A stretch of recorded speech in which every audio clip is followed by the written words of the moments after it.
తిరిగి BTN కి స్వాగతం. ఏలూరు జిల్లా వ్యాప్తంగా ప్రభుత్వ పాఠశాల మెగా ఎన్రోల్మెంట్ డ్రైవ్ కార్యక్రమం వేగవంతం చేస్తూ విద్యాశాఖ అధికారులు ప్రత్యేక చర్యలు చేపట్టారని zone 2 Kakinada regional joint director G Nagamani అన్నారు. భీముడలు గ్రామంలోని నెంబర్ 1 మోడల్ ప్రాథమిక పాఠశాల జడ్పీ హై స్కూల్ ప్రాంతంలో మెగా ఎన్రోల్మెంట్ డ్రైవ్ కార్యక్రమాన్ని విద్యాశాఖ అధికారులు నిర్వహించారు.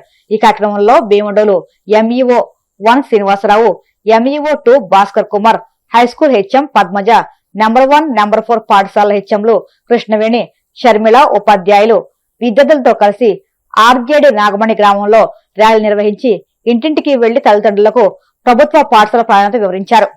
మండలంలో బడి పిలుస్తుందనే కార్యక్రమంలో భాగంగా ఈరోజు ఎన్రోల్మెంట్ డ్రైవ్ చేయడం జరుగుతుంది. దీనికి సంబంధించి హై స్కూల్ హెడ్ మాస్టర్ గారు, మండల విద్యాశాఖ అధికారులు, అలాగే మోడల్ ప్రైమరీ స్కూల్ భీముడోలు 1 నుంచి కూడా ఉపాధ్యాయులందరూ కూడా ఈరోజు అటెండ్ అవ్వడం జరిగింది. ఈరోజు చాలా ఆనందకరమైన విషయం ఏంటంటే ప్రైవేట్ స్కూల్లో చదువుతున్న 3 స్టూడెంట్స్ని ఈరోజు గవర్నమెంట్ స్కూల్లో జాయిన్ చేయడం జరిగింది. అందులో ఒక మదర్ కూడా చాలా బాగా మాట్లాడారు. ప్రైవేట్ స్కూల్స్కి గవర్నమెంట్ స్కూల్స్ వేరియేషన్ ఏంటి, గవర్నమెంట్ స్కూల్స్లలో ఎలాంటి ఫెసిలిటీస్ ఇస్తున్నారనే దాని మీద చాలా చక్కగా మాట్లాడడం జరిగింది. కాబట్టి ప్రభుత్వ పాఠశాలల్లో మరి అన్ని రకాల వస్తువులు ఉంటాయి కాబట్టి ప్రైవేట్ స్కూల్స్లలో వేల కొద్ది అమౌంట్ మనం వెచ్చించి చదివించడం కంటే ప్రభుత్వ పాఠశాలల్లో మనకు మిడ్ డే మీల్తో పాటు సర్వేపల్లి రాధాకృష్ణన్ కిట్తో పాటు అన్ని రకాల సౌకర్యాలు ప్రొవైడ్ చేస్తారు. కాబట్టి నేను పేరెంట్స్ అందరినీ రిక్వెస్ట్ చేసుకునేది ఏంటంటే ప్రభుత్వ పాఠశాలలో పిల్లల్ని పంపించండి. వాళ్ళ భవిష్యత్తుని బాగా తీర్చిదిద్దడంలో ఉపాధ్యాయులందరూ కూడా కృషి చేస్తారు. విద్యార్థుల పరంగా తరగతి వారీగా స్థాయి కనుక లేకపోయినా కూడా పేరెంట్స్ వచ్చి కూడా అడిగే అవకాశం మన స్కూల్స్లలో ఉంటుంది. కాబట్టి నేను తల్లిదండ్రులందరినీ కూడా నేను రిక్వెస్ట్ చేస్తున్నాను. అందరినీ కూడా 1 to 10th వరకు మన ప్రభుత్వ పాఠశాలలో జాయిన్ చేసి మన ప్రభుత్వ పాఠశాలలో విశాలమైన తరగతి గదులతో పాటు అన్ని రకాల ఫెసిలిటీస్ ఉంటాయి. కాబట్టి మరి టీచర్స్ అందరినీ ఒకటే నేను కోరుకుంటున్నాను, డోర్ టు డోర్ క్యాంపెయిన్ చేయండి. మన స్కూల్స్లలో ఏవైతే ఫెసిలిటీస్ ఉన్నాయో పేరెంట్స్ని అవేర్నెస్ క్రియేట్ చేసి మన స్కూల్స్కి తీసుకురావాల్సిందిగా డైలీ కూడా కోరడం జరుగుతుంది. ఇప్పటికే ఈ మన ఏలూరు జిల్లాలో ఇప్పటికీ 44% గవర్నమెంట్ స్కూల్స్లో పిల్లలు ఆల్రెడీ జాయిన్ అయ్యారు. ఇంకా జూన్ నాటికి ఖచ్చితంగా ఒక 65% మన ప్రభుత్వ పాఠశాలలో జాయిన్ అవుతారని ఆశిస్తున్నాం.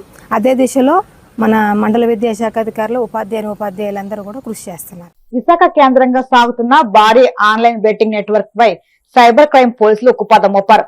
పక్కా సమాచారంతో దాడులు నిర్వహించిన పోలీసులు ఇతర రాష్ట్రాల నుంచి కార్యకలాపాలు సాగిస్తున్న ముఠా సభ్యులను అదుపులోకి తీసుకున్నారు.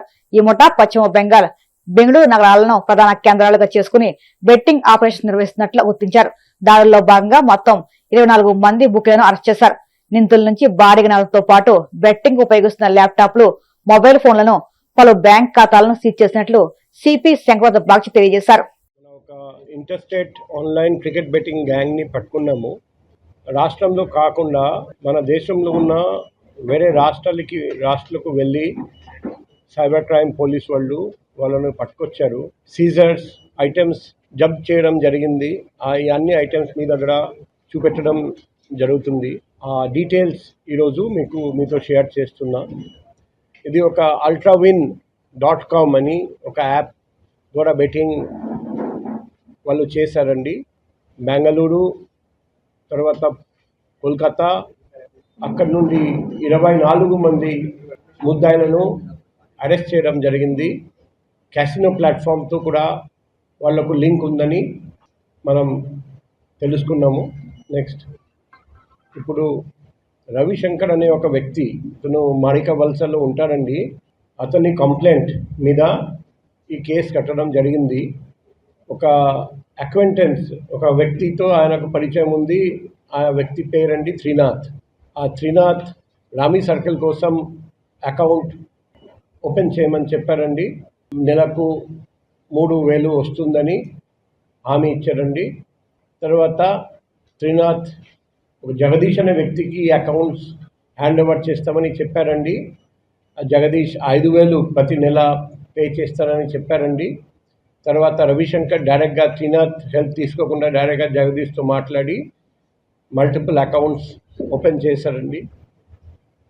తర్వాత జగదీష్ రవిశంకర్కి ఏం తెలియజేశారంటే కెనరా బ్యాంక్ ఒక అకౌంట్ ఉంది. ఆ అకౌంట్తో ఒక మొబైల్ నంబర్ లింక్ అయి ఉన్నది. సో కానీ ఆ అకౌంట్ పనిచేయట్లేదు. సో గణపతి అనే వ్యక్తి కి ఆ బ్యాంక్ కెనరా బ్యాంక్ వాళ్ళు చెప్పారు ఈ అకౌంట్లో 17 లక్షల ట్రాన్సాక్షన్ లావాదేవీలు జరిగాయి, బెట్టింగ్తో సంబంధం ఉన్న లావాదేవీలు. తర్వాత రవిశంకర్ గారికి తెలిసింది జగదీష్ అనే వ్యక్తి ఇంతకుముందు మహారాజా బెట్టింగ్ కేసులో ఛత్తీస్గఢ్లో అరెస్ట్ అయ్యారు. అప్పుడు రవిశంకర్ గారికి అర్థమైంది ఆయన తెలియకుండా ఒక గ్యాంగ్లో ఇన్వాల్వ్ అయిపోయారు. వెంటనే అతను సైబర్ క్రైమ్ పోలీస్ స్టేషన్లో కంప్లైంట్ ఇస్తే మనం 80/2025 అని లాస్ట్ ఇయరే ఈ కేసు మనం రిజిస్టర్ చేసాము. అప్పటి నుండి కంటిన్యూస్గా ఇన్వెస్టిగేషన్ దర్యాప్తు చేస్తున్నాం. సో ఇప్పుడు కొలిక్కి వచ్చింది నెక్స్ట్. సో ఈ అన్ని సెక్షన్స్ కింద కేసు నమోదు చేసాము. Bharatiya Nyaya Sanhita section, information technology act section మరియు ఆంధ్రప్రదేశ్ గేమింగ్ యాక్ట్ సెక్షన్. కలియుగ ప్రత్యక్ష దైవం తిరుమల శ్రీ వెంకటేశ్వర స్వామి వారిని పర్యాటక శాఖ మంత్రి కందుల దుర్గేష్ దర్శించుకున్నారు. విఐపి విరామ దర్శన సమయంలో స్వామివారి సేవలో పాల్గొని మొక్కులు చెల్లించుకున్నారు.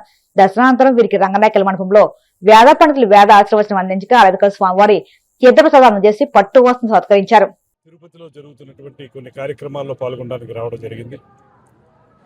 తిరుపతిని అదేవిధంగా రాయలసీమ ప్రాంతాన్ని ఆధ్యాత్మిక హబ్తో పాటు పర్యాటక హబ్గా కూడా తయారు చేయాలనేటువంటి ఆలోచనతోటి ఆంధ్రప్రదేశ్ రాష్ట్ర ప్రభుత్వం ముఖ్యమంత్రి చంద్రబాబు నాయుడు గారు, ఉప ముఖ్యమంత్రి పవన్ కళ్యాణ్ గారుల నేతృత్వంలో అనేక కార్యక్రమాలను చేపడుతున్న సంగతి మీకు తెలుసు. ముఖ్యంగా రాబోయే రోజుల్లో ఒక పక్కన విశాఖపట్నం, మరో పక్కన తిరుపతి, ఈ రెండింటినీ కూడా ఐకానిక్ హబ్స్గా తయారు చేయడానికి ఒక ప్రత్యేకమైన కార్యక్రమాన్ని చేపడతా ఉన్నాం. కేంద్ర ప్రభుత్వం కూడా నరేంద్ర మోడీ గారి యొక్క ఆశీస్సులతోటి పర్యాటక శాఖ ఆంధ్రప్రదేశ్లో 2 ప్రధానమైన ప్రాజెక్టులకి వారు శాంక్షన్ చేయబోతున్నారు.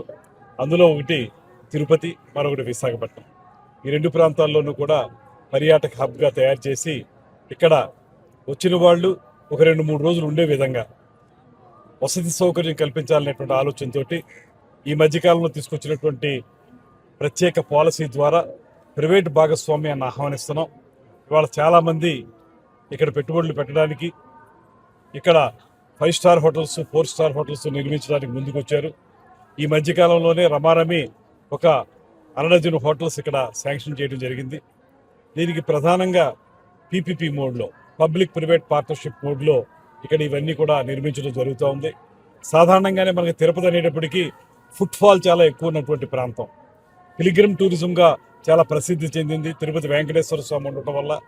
కానీ దాంతోపాటు ఇతరత్ర అందాలు ఏవైతే ఉన్నాయో ఈ ప్రాంతంలో, ఆ ప్రాంతాలన్నింటినీ కూడా ఇక్కడ ఉన్నటువంటి ఎకో టూరిజం కానివ్వండి, అడ్వెంచర్ టూరిజం కానివ్వండి, ట్రెక్కింగ్ లాంటివి కానివ్వండి, వాటర్ స్పోర్ట్స్ కానివ్వండి, వీటన్నిటిని కూడా డెవలప్ చేయడం ద్వారా ఆంధ్రప్రదేశ్ని ప్రపంచ పర్యాటక గమ్యస్థానంగా తయారు చేయడం చేసే ప్రయత్నంలో భాగంగా తిరుపతి ఒక ప్రధానమైనటువంటి కేంద్రం అవుతుంది మనకి ఇక్కడ డెవలప్ చేయడానికి.